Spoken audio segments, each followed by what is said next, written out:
Hello बच्चों, तो आओ प्रश्न को देखते हैं। यदि एक भिन्न के अंश में इसका हल जोड़ दिया जाए तो वह हल में से अंश घटा दिया जाए तो भिन्न 11/3 बन जाती है। भिन्न ज्ञात कीजिए, इसका अंश हर से 3 कम है।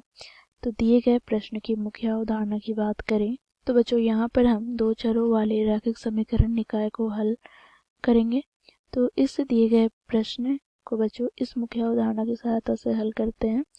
तो बच्चों प्रश्न में हमें क्योंकि भिन्न ज्ञात करना है तो हम मान लेंगे, माना भिन्न का अंश बराबर x तथा हर बराबर y। तो बच्चों यहाँ से हमें अभिष्ट भिन्न क्या प्राप्त होंगे, तो ये हमें प्राप्त हो जाएगा बच्चों, देखो अंश बटे हर अर्थात x बटे y। ठीक है। अब बच्चों देखो प्रश्न में क्या कहा गया है, तो अंश में इसका हर जोड़ दिया जाए और हर में अंश घटा दिया जाए। अर्थात बच्चों देखो यहाँ पर हम लिखेंगे प्रश्नानुसार, यहाँ पर अंश में हम हर को जोड़ देते हैं और हर में बच्चों हम अंश को घटा देते हैं। तो यह भिन्न हमें क्या प्राप्त होता है, तो 11/3। बच्चों यहाँ पर हम त्रिय गुणा कर लेंगे तो यहाँ से हमें प्राप्त हो जाएगा 3x + 3y बराबर 11y - 11x। तो यहाँ से बच्चों देखो 3x + 11x बराबर 11y - 3y।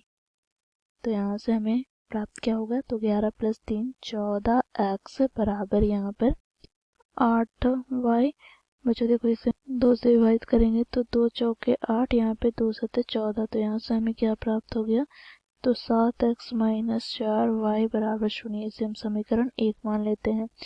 अब बच्चों देखो प्रश्न के दूसरे भाग की बात करें तो क्या कहा गया है, तो यहाँ पर देखो इसका अंश हर से 3 कम है। अर्थात बच्चों यहाँ से हम क्या लिख सकते हैं, तो अंश क्या है, तो x और हर क्या है, तो y। तो y - x बराबर क्या हो जाएगा, 3। तो बच्चों इसे हम व्यवस्थित करेंगे तो यहाँ से हमें प्राप्त हो जाएगा माइनस उभयनिष्ठ लिया तो x - y बराबर 3। अर्थात यहाँ से x - y बराबर -3 समीकरण 2 दे दिया। ठीक है। अब बच्चों यहाँ पर हम दोनों समीकरण को देखिए तो यह रैखिक समीकरण निकाय है। तो इसे हल करने के लिए बच्चों हम विलोपन विधि का प्रयोग करेंगे। तो विलोपन विधि से बच्चों हम क्या करेंगे, किसी एक चर के गुणांक को बराबर करके उसे विलुप्त करते हैं। तो यहाँ पर बच्चों हम y के चर को विलुप्त करेंगे। तो इसके लिए हम यहाँ पर समीकरण 1 में देखें तो y का गुणांक क्या है, 4, और समीकरण 1 में क्या है, तो देखो यहाँ पर 1। ठीक है। तो इसके लिए हमें क्या करना होगा, तो समीकरण 1 में बच्चों हम घटा देंगे क्या, तो समीकरण 2 को 4 से गुना करके। ठीक है।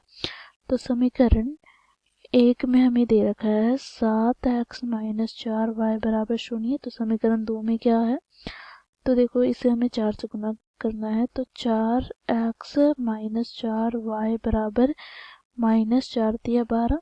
तो बच्चों देखो यहाँ पर माइनस कर रहे हैं अर्थात घटा रहे हैं, तो प्लस माइनस और माइनस प्लस में परिवर्तन हो जाएगा, अर्थात चिन्ह परिवर्तन हो जाते हैं। तो यहाँ पर प्लस का चिन्ह है तो माइनस हो जाएगा, यहाँ माइनस है तो प्लस, यहाँ माइनस है तो प्लस। तो यहाँ से हमें प्राप्त हो जाएगा क्या, तो देखो -4y + 4y से कट जाएगा। तो यहाँ से 3x बराबर हमें 12 प्राप्त हो जाएगा। 3 से विभाजित करते हैं तो 3 चौके 12, अर्थात यहाँ से हमें x का मान प्राप्त हो गया 4। ठीक है। बच्चों y का मान ज्ञात करना है तो समीकरण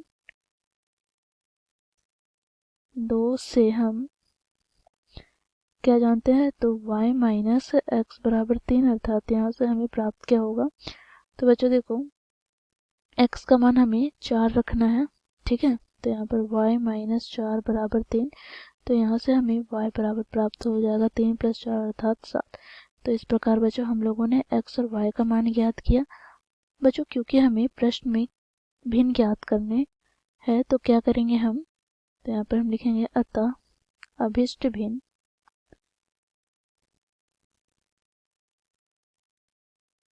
बराबर x बटे y। अर्थात x का मान हम लोगों ने ज्ञात कर रखा है क्या, तो 4 बटे y का मान हम लोगों ने ज्ञात किया है 7। तो ये हो जाएगा बच्चों हमारा दिए गए प्रश्न का उत्तर। तो दिए गए प्रश्न को इस प्रकार हम लोगों ने मुख्य अवधारणा की सहायता से हल किया। आशा करती हूँ आप लोगों को ये प्रश्न समझ में आया होगा। धन्यवाद।